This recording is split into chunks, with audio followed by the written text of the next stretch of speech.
এই ফুলকপি আলু ঝোল করবো। দেখো কাঠের জালে রান্না করছি।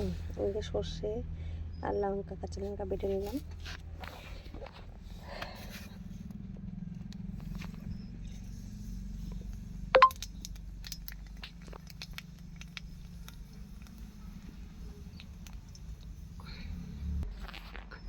কাঠের জালে রান্না করতে খুব ভালো লাগে, কিন্তু বুঝে গেলে এক জ্বালা।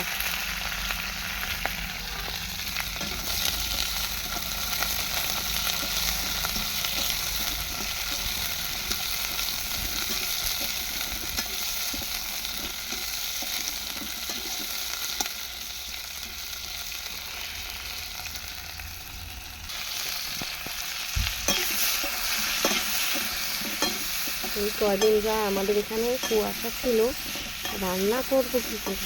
গ্যাসে রান্না করছি, ঘরের ভিতরে কী ঠান্ডা লাগছে। তা আজকে একটু রোদ্দুরটা উঠেছে, তার জন্য রান্না করছি কাঠের জালে। দেখো রোদ্দুর সহ্য, আকাশটা পরিষ্কার আছে।